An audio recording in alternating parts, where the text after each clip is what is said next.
Jaxon Pierce didn't believe in fate until he saw her sitting alone at his private club, sipping water like she owned the place. He paused mid-step, the crystal glass of bourbon in his hand forgotten. She wasn't a member. He knew every name on the list. And she definitely didn't belong to the crowd of slick suits and designer heels that filled the rooftop lounge of Ember, the ultra-exclusive club he built from nothing. She was different. She wore jeans, a soft-looking white blouse, and had her dark curls tied up in a loose bun like she hadn't tried too hard and somehow looked better than anyone else in the room. Her eyes scanned the entrance like she was waiting for someone, not nervous, just expectant. "Jax, you coming?" His friend called from their corner table. Jaxon didn't answer. He was already walking toward her. She looked up when his shadow fell across her table. "Are you lost?" she asked, her voice low and even but not unfriendly. He chuckled, caught off guard. "That's supposed to be my line. This is a private club." "I know, I'm waiting for someone. My friend works here. She invited me for drinks." "I'm not crashing, I promise." She looked him straight in the eye without blinking, like she wasn't even a little intimidated by the fact that he towered over her in a tailored navy suit. "You know her name?" he asked. "Lena," she said. "She's a bartender here." He nodded slowly. Lena was one of his best hires. That checked out. Still, he sat down across from her without asking. "You're not on the list." "Didn't know fancy clubs had lists for guests of bartenders," she said, then tilted her head. "And you are Jaxon Pierce."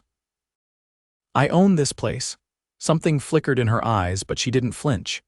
"That explains the watch," she said, nodding at the platinum Patek on his wrist. "And the stare," he laughed, genuinely this time. "You don't scare easy."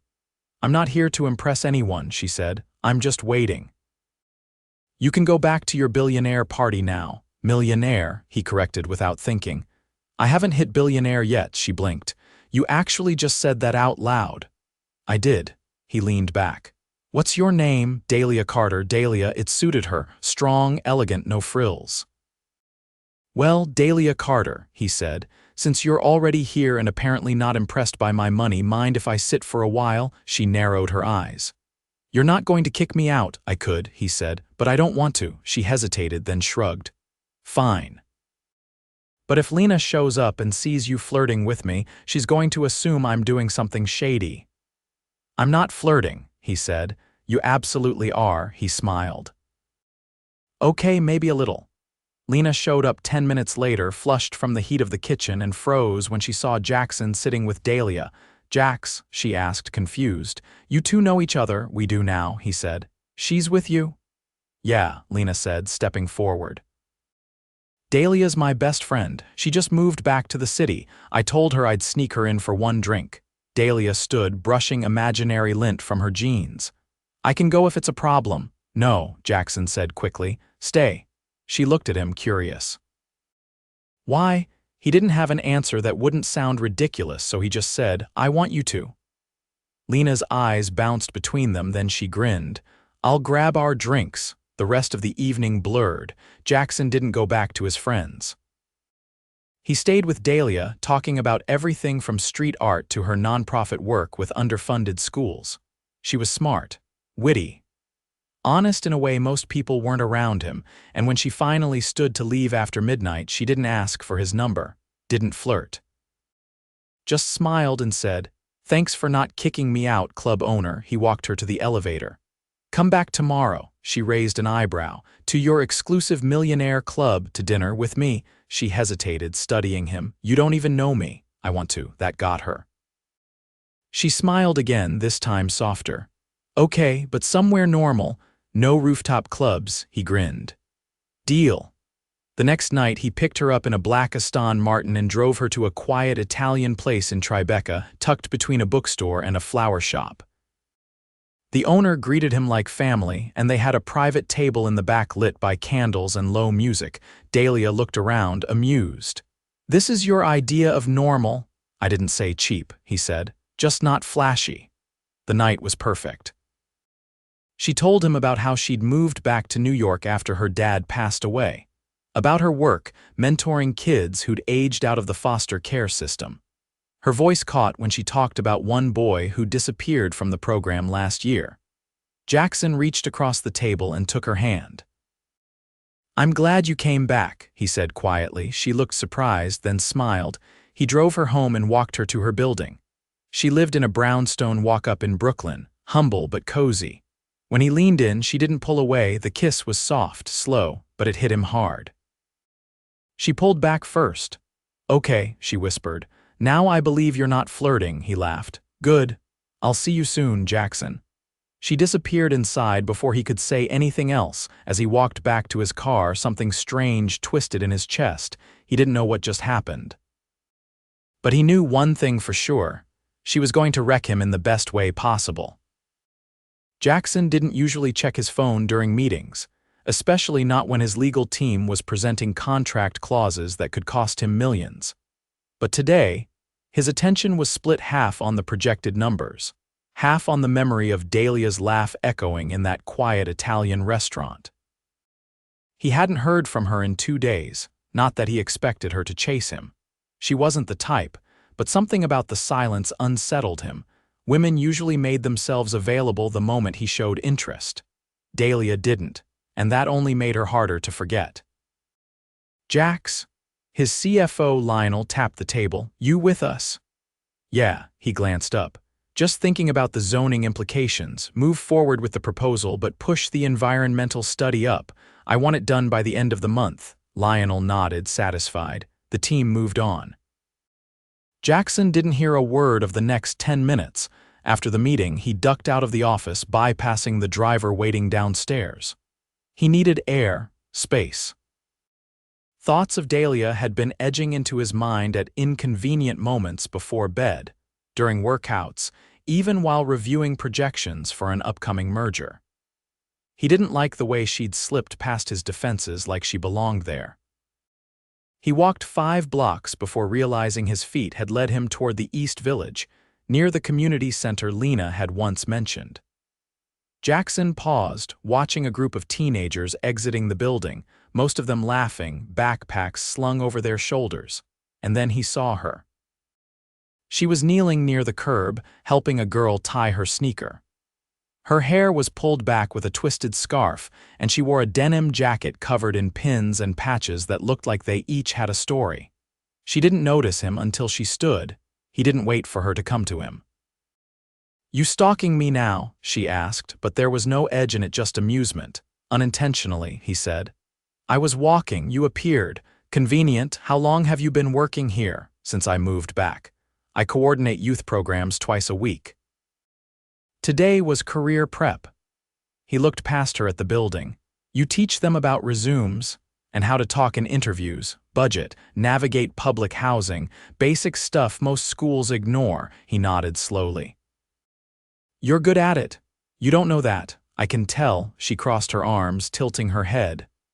"Why are you really here, Jaxon? I wanted to see you." Her expression shifted, almost imperceptibly.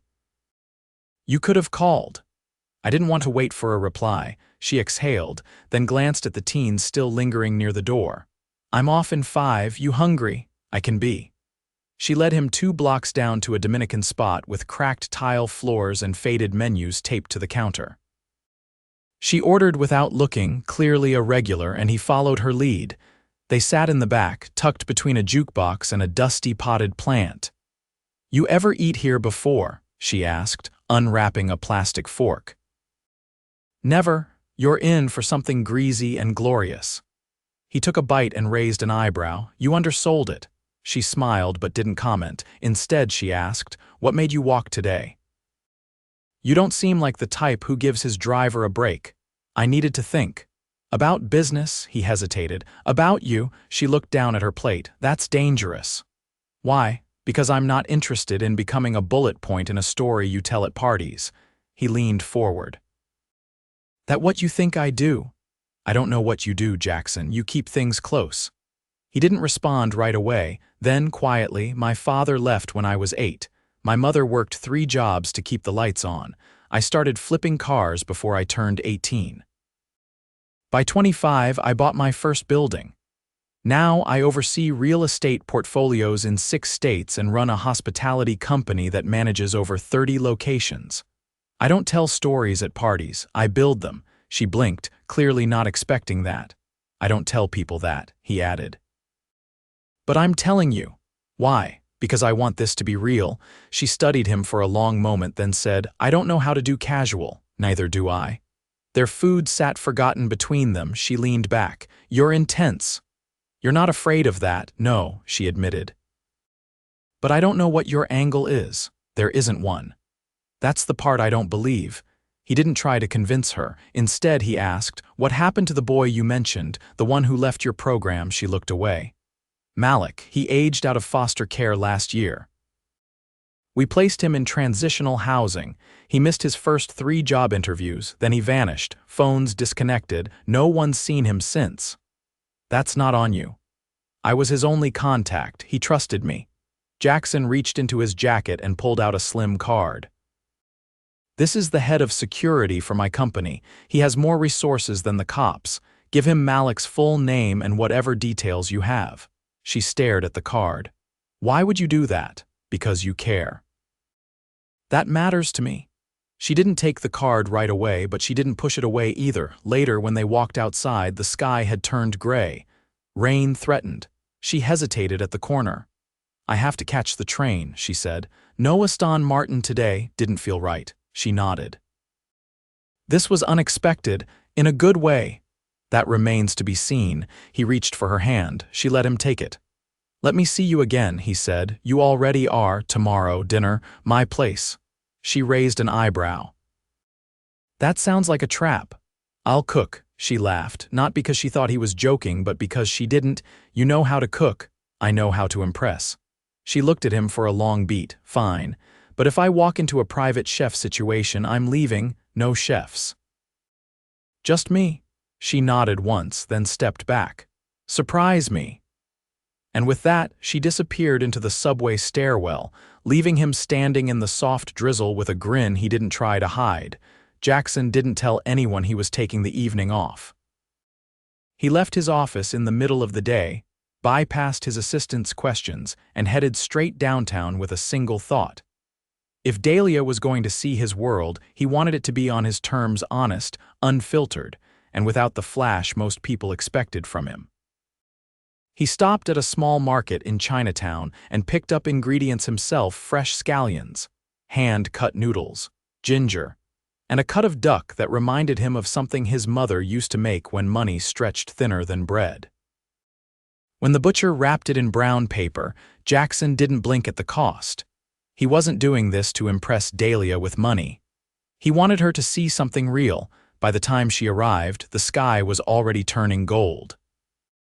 His penthouse, perched atop a mid-rise in Soho, wasn't the usual steel and glass monument people assumed he lived in. The elevator opened directly into a space filled with warm wood, worn leather, and shelves lined with records and books whose spines had actually been read. Dalia stepped inside without commenting on the view. Her eyes went straight to the open kitchen where pots simmered and steam curled upward into the quiet air. You weren't kidding, she said, slipping off her jacket. You really did cook. Did you think I was bluffing? Honestly. I gave you a 50-50 chance. He handed her a glass of wine and motioned to the balcony. She stepped outside, her fingers brushing the railing as she looked out over the city. It was quieter here, removed from the chaos just 10 floors below. This place doesn't feel like a millionaire lives in it, she said. I didn't want it to, she glanced back. Why? Because I don't wake up needing to prove anything anymore. She didn't respond, and he let the silence stretch. At dinner, she asked questions. Not about money, but about his past, things most people tiptoed around. He answered without hesitation. Did you ever think about walking away from it all? She asked, spearing a piece of duck with her fork. Once, right before I opened Ember, everything felt hollow. I'd built this empire, but for what?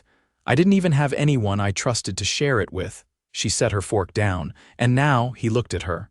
Now I think I might be getting close. It wasn't a line, and she knew it. After dinner, she wandered through the space, pausing at a shelf lined with black and white photographs. You took these? She asked. He nodded. Before real estate, I had a camera and a bike. I used to shoot old buildings before they got torn down. Still do when I can. Her fingertips hovered over a photo of a crumbling theater, light filtering through shattered glass. You have good instincts? I see things people forget to look at. She turned to face him. That's rare. He stepped closer. So are you. Her breath caught just once. Then she leaned into him, not for a kiss but a quiet press of her forehead to his chest. I'm not used to this, she murmured. People usually want me to be grateful for their attention. I don't want your gratitude, he said. I want your trust. That's harder but worth more. She didn't answer, just stayed there for a moment longer, then pulled back. Can I ask you something? She said, stepping away. Anything? Why didn't you ever get married? He paused, caught off guard by the question. I almost did, he admitted. Years ago. She wanted the version of me that fit into her world: suits, parties, power games. I wanted something quieter. We both lost. Dalia nodded slowly. I've never been close. I think I've spent so much time trying to fix everyone else's lives, I forgot to make space for my own. You still can. That's the terrifying part. He reached for her hand, lacing their fingers together. I'm not asking you to figure it all out tonight, but you're asking for something. I'm asking you not to run. She met his gaze, her expression unreadable. Then she said, only if you stop hiding behind your empire. He let out a breath, low and steady. Deal. Later, she stood at the door, jacket back on, hair tugged loose from its tie. I should go, she said. You could stay. She looked at him, not surprised, but not swayed either. Not tonight, he nodded. I'll walk you down. In the elevator, neither of them spoke. But her fingers brushed his again, a wordless promise. At the street, she paused before a cab pulled up. You know this is going to get complicated, right? She said, half smiling. I'm counting on it. She opened the door, then turned back. You forgot the wine, he laughed under his breath. Next time. She climbed in, and the door shut. Jaxon stood at the curb long after the car disappeared, the night pressing in around him. For the first time in years, his mind wasn't on numbers or deals or deadlines. It was on her, and for once that didn't scare him. It made him feel alive. The rain had started just as Jaxon reached the corner of Mott and Prince, but he didn't bother with his umbrella. He lived 3 streets away, and something about the cold drizzle soaked into his skin in a way that felt earned. Needed. He had spent too many years untouched by anything that wasn't calculated, curated, or expected. Tonight, that changed. Dalia stood outside the gallery wrapped in a thin shawl, holding a clipboard and laughing with a volunteer who was loading folding chairs into a van. She looked up, saw him, and her expression flickered not with surprise, not with hesitation, but with something warmer, steadier. You're early, she said, stepping toward him under the awning. I figured I'd help, he replied. She eyed his wool coat, his soaked cuffs, his $1,000 shoes collecting puddle water. You don't look like you came to haul chairs. I came because you said this night mattered to you. She handed the clipboard to the volunteer and turned toward the entrance. Come on, then. You'll ruin the floor if you stand there dripping. Inside, the gallery was modest, its walls lined with framed pieces made by young adults from the mentorship program she coordinated. The room smelled like paint and fresh paper, and soft music played from a speaker hidden behind one of the displays. She walked him past the first row of sketches. That one's by a girl named Janelle. She used to flinch whenever anyone raised their voice. Now she teaches art to the younger kids. He studied the piece, a pencil drawing of an open window with tangled vines spilling through it, and nodded once. Dalia moved to the next one. This is Malik's. Jaxon stopped cold. She glanced back. Your guy found him last week. He's in a halfway program in Jersey. They let him send this in. The painting was a burst of color slashing red strokes over a field of dark blue, angry but not hopeless. He asked me to tell you thanks, she added, almost too quietly. Jaxon didn't say anything, not at first. Then he turned to her. I didn't do it for thanks. I know. She reached for his hand, not to make a point, not for comfort, but simply because she wanted to. He held it tightly. Later, as guests filtered in and conversations filled the space, she introduced him only as Jaxon. Not as the man who owned half of Lower Manhattan, not as the one who could buy the building they stood in with a single wire transfer. Just Jaxon. And that was all he wanted to be. He helped at the wine table, awkwardly at first, then more naturally as the night wore on. He shook hands with donors, listened to stories from artists, and let Dalia move through the room like it belonged to her. By the end of the event, as the last guests trickled out and someone turned off the music, she leaned against the wall and exhaled. "You stayed the whole time," she said. "Wasn't planning on leaving." She looked at him for a long moment. "I've been thinking about something dangerous," he teased. "I'm serious." "Okay," she stepped closer. "I've spent so much of my life building things that would last beyond me, programs, safe spaces, long-term change. But somewhere along the way, I stopped letting myself want anything temporary, anything just for me." He didn't interrupt. "When you showed up that first night," she continued, "I thought you were another one of those men who expected the world to bend around them, and maybe you were. But you didn't ask me to change. You met me exactly where I stood." He reached up, brushing a raindrop from her cheek. "You never needed to change." "I still don't know how to do this," she said, voice low. "Then we'll figure it out together." She nodded slowly. Starting now." They left the gallery hand in hand, walking through streets that glistened under streetlights. He didn't take her back to his penthouse. She didn't ask him to stay at hers. Instead, they stopped at a late-night bakery where he bought her a slice of almond cake, and they sat on a bench outside, sharing it with plastic forks and no plates. She laughed as the powdered sugar clung to her fingers, and he leaned in, brushing it away with his lips. She kissed him, then not softly, not cautiously, but like someone who had finally chosen to leap. Later that week, she stood beside him at the opening of his new hotel, wearing a simple wrap dress and flat shoes, her fingers looped through his. Reporters snapped photos, but Jaxon didn't care about the press. He didn't care about the headline. He cared that she was there. And when the mayor raised a glass and toasted to the future of the city, Jaxon leaned in and whispered against her ear, "I've built 100 things. But you're the only one that ever made me want to stay." She turned to him, eyes glinting under the crystal lights. "I'm not going anywhere." 1 week later, while walking through that same flower shop tucked between two buildings in Tribeca, he paused beside a row of white peonies, the kind that bloomed only briefly and then vanished. He bought every single one. That night, she came home to find her apartment filled with them. Not a note, not a message. Just the scent of something fleeting turned permanent. When she turned around, he was behind her, holding out a simple velvet box, not because she asked, not because he was supposed to, but because somehow, in the middle of a city that never stopped moving, he'd found the one thing he never knew he'd been searching for. And this time, he wasn't letting go. The first time Dalia stepped into Jaxon's office, unannounced and without an appointment, she carried a manila folder and a look that meant business. He was mid-conference, standing over a blueprint with his executive team, but the second she appeared in the doorway, he stopped talking. Every head turned. "I need 5 minutes," she said, holding the folder like it weighed more than paper. Jaxon didn't hesitate. "Clear the room." No one protested. The room emptied. When the door clicked shut, she stepped forward and laid the folder on the table. "This," she said, "is everything I've been building for the last 3 years. The grant proposals, the site plans, the mentoring curriculum. I've rewritten it a dozen times, hoping someone would take me seriously." He opened it, eyes scanning quickly.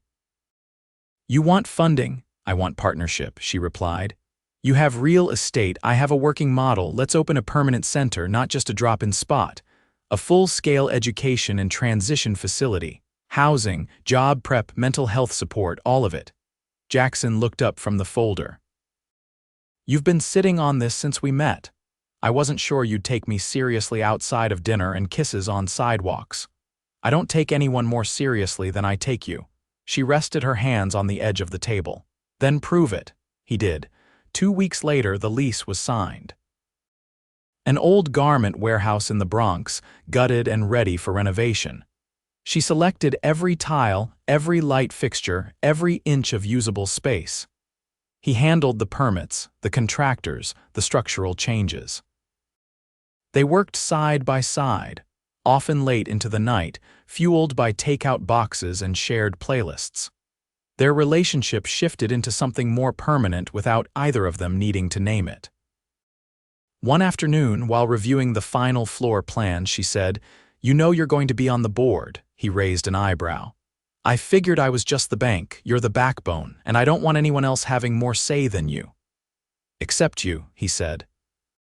Exactly. 3 months after the center opened, they stood at the entrance, watching a group of young adults file in for orientation. A boy with a shaved head and a nervous expression paused near the doorway, glancing between the building and the street like he wasn't sure he could enter. Dalia walked to him. "You hungry?" she asked. He nodded. "We've got sandwiches inside, come on." She let him in without fanfare. Jaxon watched her disappear through the hall, that same quiet confidence grounding her steps. Later that night, back at her apartment, she curled beside him on the couch, her head resting just beneath his collarbone. "You know," she said, tracing a line across his chest with her finger, "I used to think people like you were the problem." He laughed softly. "You weren't wrong. But then you showed up, not just for me, for everything." "I didn't plan it, neither did I." He ran his fingers through her hair. "How's this for unplanned? I bought the building." Her head snapped up. "What building?" "Yours." Her eyes widened. "You bought my apartment building?" "I didn't want your rent to go up when the neighborhood flips next year." "Jaxon, I put it in your name. You own the whole thing now. I just handled the paperwork." She stared at him, stunned. "Why would you do that?" "Because you changed everything," he said. "And I want you to have something that can't be taken away." She blinked quickly, then pressed her lips against his shoulder, her voice muffled. "You're going to make me cry, and I hate that." "You love that," he said. She didn't deny it. That winter, they took a trip to the coast. Not the usual luxury resort or yacht scene Jaxon had grown used to, but a quiet coastal town where fog rolled in every morning and the only thing to do was walk the shore and drink coffee from mismatched mugs. One morning, as the tide crept low and the sun cracked through the gray, he pulled something small from his coat pocket. "I don't have a speech," he said, "but I know one thing." She turned, her boots sinking into the wet sand. "You make me want to be still," he said. "That's never happened before." She opened her mouth, but nothing came out. He held up the ring. No diamonds, just a smooth gold band with a single engraved word inside. "Stay." "I don't need a wedding," he said. "I don't need a crowd. I just need you to say yes." She stepped forward, burying her hands in his coat. Her mouth found his, and when she finally pulled away, she whispered, "Only if you promise not to start calling me Mrs. Pierce. I'll call you whatever you want." Then yes. They married 3 weeks later in the garden behind the center. No suits, no speeches. Just the kids she mentored, the few friends he trusted, and a string of fairy lights overhead. Lena officiated. Janelle painted a mural. Malik brought flowers in a beat-up grocery bag and cried the whole time. They moved into a brownstone in Brooklyn one Dalia chose, not him, and filled it with things that didn't match but meant something. Books with dog-eared pages. Clay bowls from student art shows. A record player that only worked when you gave it a sharp tap on the side. He still had his penthouse. But it stayed empty years later as the city changed around them. Jaxon stood in the center's new wing, watching Dalia laugh with a group of young mothers in a childcare class. She caught his eye through the glass and smiled, tired, radiant, exactly the same and completely different. He stepped into the room and kissed her, not caring who was watching. Jaxon Pierce had built empires. But this was the only legacy he wanted.